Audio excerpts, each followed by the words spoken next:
Hi friends, welcome to my channel Karaikudi antique collections. இன்றைக்கி Karaikudi antique கலெக்ஷன்ஸில் என்ன வந்திருக்குன்னு பார்க்கலாம். இது வந்து நல்ல மீன் சட்டியில் சின்னதெல்லாம் கிடச்சிருக்கும். இந்த பிக் சைஸு இது வரைக்கும் கிடைக்காதது, அதிசயமாக கிடச்சிது.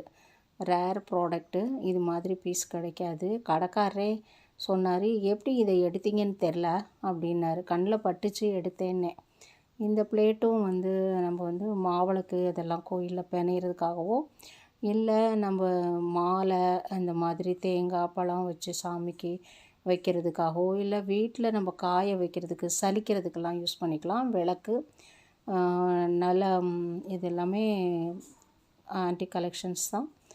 நல்லா கேரளா விளக்கு இந்த கார்த்திகைக்கு நல்லா தேய்ச்சி கழுவி நம்ம வைக்கிறதுக்கு அந்தந்த இடத்துல நம்ம யூஸ் பண்ணிக்கலாம் இந்த தெய்வ சமயங்களில். இது விஷ்ணு விளக்கு. இதில் ஒரு 3 பீஸு பாலிஷ் பண்ணணும். அந்த விளக்குமே பாலிஷ் பண்ணலான்னு நினச்சோம், பட் இன்னும் தேய்ச்சி கழுவலை. இதெல்லாம் கொஞ்சம் ஆன்டிக் பாலிஷ் பண்ணது தான். நீங்கள் எண்ணெய் ஊற்றி வச்சுக்கிறதுக்கு ஒரு ஸ்பூன் போட்டு தோசைக்கு ஊற்றிக்கிறதுக்கோ, கிச்சனில் அந்த மாதிரி யூஸ் பண்ணிக்கலாம். இல்லை விளக்குக்கு ஊற்றுற இடத்துல கூட ஒரு சின்ன தட்டு போட்டு மூடி ஸ்பூன் போட்டு விளக்குக்கு யூஸ் பண்ணுற இடத்துல கூட இந்த இதை வச்சுக்கலாம். சின்ன பாத்திரம். அப்புறம் சொம்பு, பாதம் வச்ச சொம்பு, தண்ணி வச்சு சாமிக்கிட்ட வைக்கிறதுக்கு. இது ஒரு ஆப்பிள் தூக்கு, சின்னதான ஒரு ஆப்பிள் தூக்கு.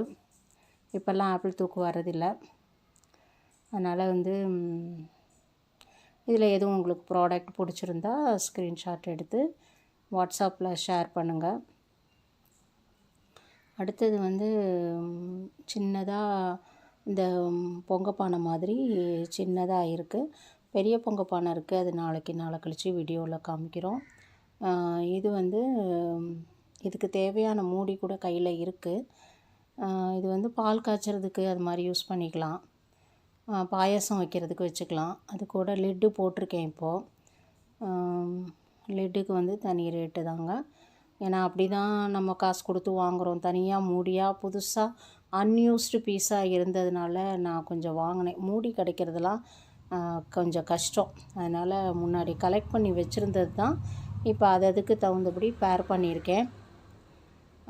அப்புறம் இந்த தூக்கு எல்லாமே புது பீஸாக அன்யூஸ்டாக இருந்தது. அதனால் புதுசாக இருக்கே, அன்யூஸ்டாக இருக்கே அப்படின்னு சொல்லிவிட்டு ஒரு 5 பீஸ் வாங்கினது அப்படியே வச்சுருந்ததுனால இப்போ நான் வீடியோவில் போட்டிருக்கேன். செட்டாக வேணும்னாலும் நீங்கள் வாங்கிக்கோங்க, இல்லை தனித்தனி பீஸ் வேணும், மாடலுக்கு ஒன்று வேணும்னாலும் வாங்கிக்கோங்க. இந்த மாதிரி ஒரு அன்யூஸ்டு பீஸ்லாம் கிடைக்காதுங்க. காரைக்குடி இந்த ஆன்டிக் கலெக்ஷன்ஸை பொறுத்த வரைக்கும், ஏன்னா ரேட்டை நீங்கள் நினைக்கலாம், எப்படி நிறைய கை மாறி வருது இது நம்மளுக்கு ப்ராடக்ட்டு. டைரெக்டாக நம்மளுக்கு செட்டியார் வீட்டிலேருந்து வரதில்லை. இது டம்ளரு எல்லாமே வெங்கல டம்ளர் தான். வெயிட்டு ஹெவி வெயிட்டு தான்.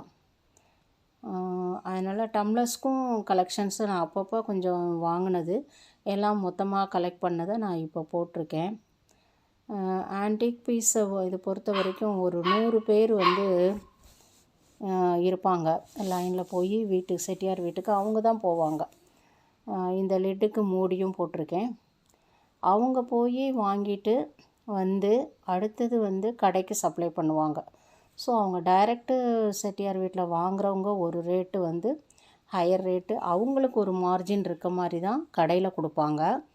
நம்ம கடையில் போய் வாங்குறப்ப அவங்க ஒரு மார்ஜின் வச்சு தான் நம்மளுக்கு கொடுப்பாங்க. ஆனால் என்ன, கஸ்டமர் போய் கேட்குறத விட நம்மளுக்கு கொஞ்சம் குறைச்சலாம். ஏன்னா நம்ம ரீசெல்லர்னு பதிவு பண்ணிட்டோம், நம்ம வாங்கி விற்கிறோம் அப்படிங்கிறப்ப அவங்க சம் கன்செஷனில் தான் நம்மளுக்கு கொடுப்பாங்க. ஏன்னா நம்மளுக்கு அது ஒரு ட்ராவல் அலவன்சஸ்க்கு பெனிஃபிட் ஆகும். ஸோ நீங்கள் போய் காரைக்குடியில் வாங்குகிற ரேட்டை விட நம்மள்ட்ட வாங்குறப்போ கொரியர் சார்ஜஸ் மட்டும் நம்மளுக்கு ஆட் ஆகுது. அதுதான் ஒரு விஷயம். அதுதான் டிஃப்ரென்ஸ் வரும். கரண்டி எல்லாமே நானும் 2-3 இடத்துல கலெக்ட் பண்ணது தான். இப்போ தான் நான் கலெக்ஷன் பண்ணது எல்லாத்தையுமே பிரித்து கழுவி தேய்ச்சி போடுறேன். எல்லாம் குண்டு கரண்டி இனிமேல் பொங்கல்லாம் வருது. இந்த மாதிரி பொங்கப்பானை, பொங்கல் கிண்டுறது, பருப்பு அந்த மாதிரி கிண்டிக்கிறதுக்கு. நல்ல லாங்காக கோயிலில் பொங்க வைக்கிறப்ப கரண்டி வெக்கப்படாமல் இருக்கணும், கையில் வெக்க அடிக்காமல் இருக்கணும் அப்படின்னா கொஞ்சம் லாங்காக இருக்குது. அந்த காலத்தில் இப்படி தான் யூஸ் பண்ணியிருப்பாங்க, குழம்புக்கு காய்க்கு அது மாதிரி யூஸ் பண்ணியிருப்பாங்க. எல்லாமே முறி கரண்டி தான். இது வந்து கொஞ்சம் பட்டை கரண்டியாக இருக்குது. இது வந்து காய்க்கு அள்ளி வைப்பாங்க, இல்லை சாதம் போடுவாங்கன்னு நினைக்கிறேன். எல்லாம் முறி கரண்டி. ஸோ குவாலிட்டியானது. தேய்ச்சி கழுவி நேற்று இது பண்ணி வாஷ் பண்ணி தான் நான் போட்டிருக்கேன். பொருட்களை வந்து அப்படியே போடுறது இல்லை, அது எனக்கு விருப்பம் இல்லாதுங்கிறதுனால நான் வந்து ஒரு வாஷ் கொடுத்துட்றேன். சப்போஸ் நாள்பட ஆயிடுச்சுன்னா திரும்பி கொரியர் பண்ணுறதுக்கு முன்னாடி கூட ஒரு வாஷ் பண்ணி தொடச்சி தான் நான் அனுப்புகிறேன். அதே மாதிரி தான் இந்த அகப்பை எல்லாமே ஒரு இடத்துல வாங்கினேன். இது ஒரு இன்னொரு ரீசெல்லர்கிட்ட தான் நான் ஒரு கடையில் வாங்கினேன். அவர் அப்பப்போ சேல் பண்ணுவார், அப்பப்போ கடையை மூடிடுவார். அது மாதிரி இது ஒரு மத்து, இந்த மோர் கடைகிற மத்து. ஆன்டிக் விரும்புகிறவங்க, பழைய காலம் பொருள் விரும்புகிறவங்க அதனுடைய இது வந்து வேறு தான். இது துடுப்பு, நல்லா களி கிண்டுறதுக்கு அந்த காலத்தில் யூஸ் பண்ணுறத பார்த்துருக்கேன். நான் வந்து கிண்டுறதை பார்த்துருக்கேன். எங்கள் பாட்டி வீட்டிலலாம் அப்படி களி கிண்டுவாங்க. பானையும் உடையாமல் அழகாக இழுத்து கிண்டுவாங்க. சின்ன பிள்ளையில பார்த்துருக்கேன். அந்த ஒரு ஆசையில் நம்ம போய் வாங்கினது தான். அகப்பையும் பார்த்துருக்கேன், குழம்பு இதெல்லாம் பரிமாறுறதுக்கு.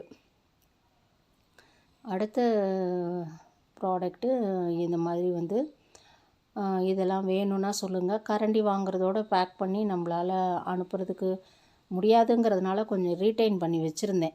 ஸோ இப்போ வந்து சரி, நம்மளுக்கும் கொஞ்சம் கலெக்ஷன், எனக்கும் ஒரு 2-3 எடுத்து வச்சுக்கிட்டேன். இது வந்து ஃப்ரூட் பவுலு. இது வந்து ஃபாரின்லேருந்து வந்திருக்கு. ஃபாரின் ப்ராடக்ட்டு தான். லேபிள் அடியில் இருக்கும். நம்ம வந்து டைனிங்கில் வந்து இது ஒரு கடையிலையும் ஒரு ரேட் சொல்கிறாங்க. பக்கத்து கடையிலேயே பார்த்திங்கன்னா ஒரு ரேட் சொல்லுவாங்க. அப்படி தான் சொல்லுவாங்க. நம்மளுக்கு ஃபஸ்ட்டு ஆரம்பத்தில் அறியாமல் தெரியாமல் தான் ஒரு ரேட்டத்தில் காசு கூட கொடுத்து கூட வாங்கியிருப்போம். இந்த மாவு கல் இதெல்லாம் அங்கே வாங்கினது தான், சின்னதாக தான் வாங்கினேன். ஏன்னா கொரியரில் பெருசு பண்ண முடியாதுன்றதுனால. இது வந்து அவங்களுக்கே தெரில, இது கடையில் வாங்கினேன். அவங்க கடைக்காரங்களுக்கு தெரில என்ன பர்பஸ்ன்னு. நான் வந்து அதில் வந்து மரப்பாச்சி பொம்மையை வச்சு முன்னாடி விளக்கேற்றுறதுக்கு வச்சுக்கிட்டேன், ஒரு பெரிய பீஸு. சப்ஸ்கிரைப் பண்ணுங்கள். தேங்க்ஸ் ஃபார் வாட்சிங். Thanks for subscribing.